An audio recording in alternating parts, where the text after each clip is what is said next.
નમસ્કાર મિત્રો, તો મારા બધા ખેડૂત ભાઈઓનો વિડીયોની અંદર સ્વાગત છે। તો દોસ્તો ફરી એકવાર આપણે આજે કપાસની અંદર આવી ગયા છીએ। તો દોસ્તો તમે જોઈ શકો છો કે આ છે આપણો કપાસ, તો જો તમને જોવા મળી રહ્યો હશે।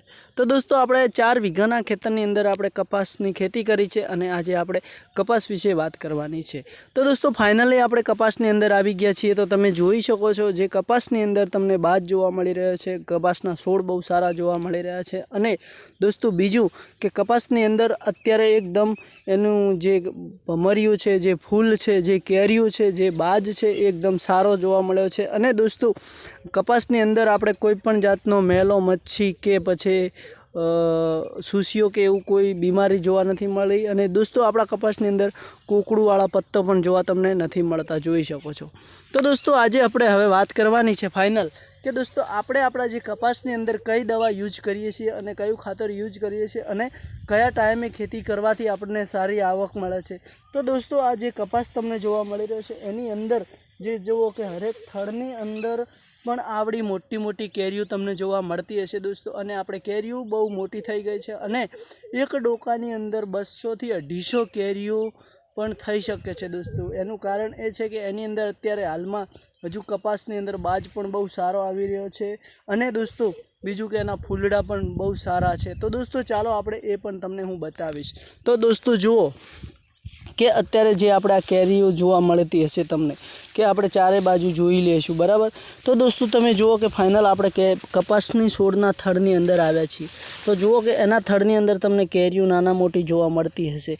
તો દોસ્તો આ જે કેરીઓ તમને જોવા મળી રહી છે એ કેરીઓની અંદરથી જે દોણા હોય છે એ વજનદાર, એના કારણથી આપણને સારો ફાયદો થતો હોય છે દોસ્તો। તો દોસ્તો હવે તમે કઈ રીતે ખેતી કરો છો અને અમે કઈ રીતે ખેતી કરીએ છીએ એ વાત આપણે આજે કરવાની છે। તો દોસ્તો જ્યારે અમે ખેતી કરીએ છીએ એમાં પહેલી વાર જ્યારે અમે કપાસ નાનો હોય છે અને એના છોડ એકદમ નાના હોય ત્યારે ખેડી અને એની અંદર યુરિયા પહેલું નથી નાખાતું દોસ્તો। પહેલાં તો જ્યારે એને ખાતર આપવાનું હોય છે ત્યારે ખેડ કર્યા પછી આપણે જે DAP ખાતર આવે છે તેને આપણે ભોયમાં કપાસની જે છોડ હોય છે કપાસનો એના થડની અંદર દાટવાનું હોય છે દોસ્તો। એના કારણથી કપાસની જે આજુબાજુની જમીન હોય છે એકદમ ખુલ્લી રહે છે અને ખુલ્લી રહેવાના કારણે કપાસના મૂળ એકદમ સુશીલ અને સારા રહે છે અને ઊંડા જમીનની અંદર ઉતરી શકે છે। એના કારણથી કપાસનો છોડ આગળ વિકાસ કરી શકે છે અને વિકાસ કરે પછી એની અંદર ભમરિયું અને ફૂલ સારા આવે છે દોસ્તો અને એની અંદર કેરીઓ બેસતી હોય છે। તો દોસ્તો આવી રીતે અમે ખેતી કરીએ છીએ। તમે કઈ રીતે ખેતી કરો છો એ અમને જણાવજો દોસ્તો, કારણ કે અમને પણ ખબર પડે કે મારા બધા ખેડૂત ભાઈઓ કઈ રીતે ઉત્પાદન લે છે ખેતીનું અને કઈ રીતે ખેતી કરે છે। તો દોસ્તો ઘણા બધા એવા મારા ખાસ મિત્રો છે, બધા કોઈ પણ કપાસની ખેતી કરે છે, કોઈ એરંડાની ખેતી કરે છે, કોઈ જે બી અમુક ભાઈઓ છે મગફળીની ખેતી કરે છે, અમુક બાજરી વાવે છે, રાયડો વાવે છે, બટાકા વાવે છે। એવા ઘણા બધા અવારનવાર ખેતીઓ કરવાની હોય છે દોસ્તો। અને ઘણા બધાનો અમુક ભાઈઓને એટલો બધો રસ હોય છે કે અમુક કપાસની ખેતી કરતા હોય છે, અમુક મગફળી, અમુક બટાકા, બાકી કોઈ પણ બીજી ખેતીમાં પડવા ના માગતા હોય એવા દોસ્તો પણ ઘણા હોય છે। તો દોસ્તો આપણે હવે એ વાત કરવાની છે કે જે કપાસની અંદર જે હોય છે એમાં આપણને શું મળતું હોય છે અને શું કારણે આપણે કપાસ વધારે ખેતી કરીએ છીએ અને પછી છેલ્લે આપણે આ કપાસનું જે રૂ આવે છે એ શું ઉપયોગમાં થતું હોય છે।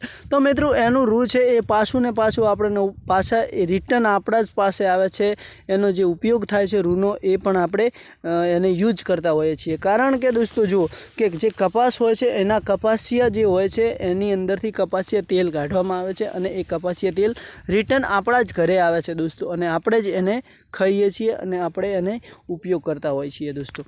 તો બસ દોસ્તો આવી રીતે આપણે ખેતીવાડીમાં બધું આગળ ચાલતું હોય છે। અને દોસ્તો તમે કઈ રીતે ખેતી કરો છો એ મને જરૂરથી જણાવજો કે મને ખબર પડે। તો બસ દોસ્તો આજના વિડીયોમાં આટલું જ। અમારો નેક્સ્ટ વિડીયો તમને સારો લાગે તો દિલથી અમારા આ વિડીયોને લાઇક કરી દેજો દોસ્તો।